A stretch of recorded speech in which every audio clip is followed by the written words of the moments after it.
అందరికీ నమస్కారం అండి. రావి చెట్టుకి చాలా ప్రాధాన్యత ఉంది. రావి చెట్టు కింద దీపం పెట్టి, రావి చెట్టు చుట్టూ ప్రదక్షిణాలు చేసినట్లయితే సకల పాపాలు తొలగిపోతాయి అంటారు. రావి చెట్టు ముందు దీపం పెట్టేటప్పుడు ఏ తప్పులు చేయకూడదో ఈ వీడియోలో మనం తెలుసుకుందాము.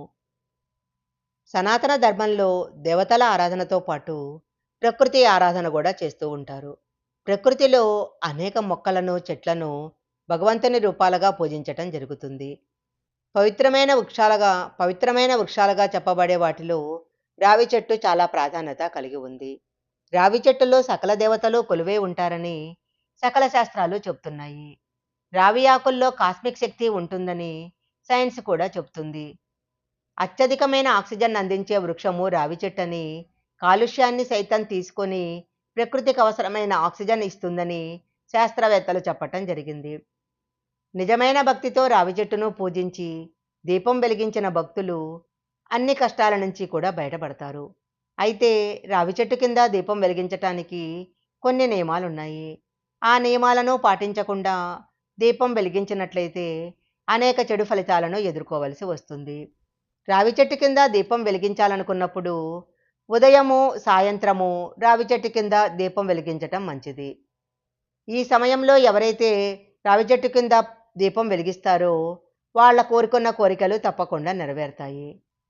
రావి చెట్టు కింద దీపం వెలిగించి 7 సార్లు రావి చెట్టు చుట్టూ ప్రదక్షిణాలు చేయాలి. అలాంటి వారి యొక్క ఇంట్లో ఎప్పుడూ కూడా సుఖ సంతోషాలు ఉంటాయి.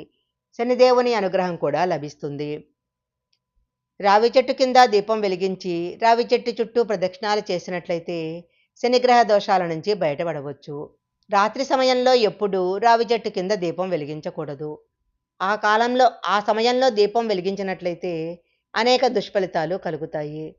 రావి చెట్టు ముందు దీపం వెలిగించేటప్పుడు ఆవ నూనె దీపం వెలిగిస్తే చాలా మంచిది. దీపారాధన చేయటానికి ఆవ నూనె చాలా మంచిదిగా చెప్పబడుతుంది.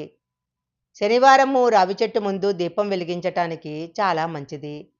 అయితే ఆదివారం రోజు రావి చెట్టు కింద ఎలాంటి పరిస్థితిలో కూడా దీపం వెలిగించకూడదు. ఆదివారము రావి చెట్టులో లక్ష్మీదేవి అక్క అయిన జ్యేష్ఠాదేవి కొలువై ఉంటుంది. ఆదివారం రావి చెట్టును ముట్టుకున్న, రావి చెట్టుకు నీళ్లు పోసిన, రావి చెట్టుకి దీపం వెలిగించి ప్రదక్షిణాలు చేసిన జ్యేష్ఠాదేవత ఇంటి నుంచి జ్యేష్ఠాదేవత ఇంట్లో స్థిరంగా ఉంటుంది. ఈ వీడియో గనక మీకు నచ్చినట్లయితే లైక్ చేయండి, షేర్ చేయండి. ఇలాంటి మరిన్ని వీడియోల కోసం మా ఛానల్ సబ్స్క్రైబ్ చేసుకోండి. పక్కనే ఉన్న బెల్ ఐకాన్ని యాక్టివేషన్ చేసుకుంటే మేము పెట్టే వీడియోలన్నీ కూడా మీకు ముందుగానే నోటిఫికేషన్గా వస్తాయి. మరొక మంచి వీడియోతో మళ్ళీ కలుసుకుందాం.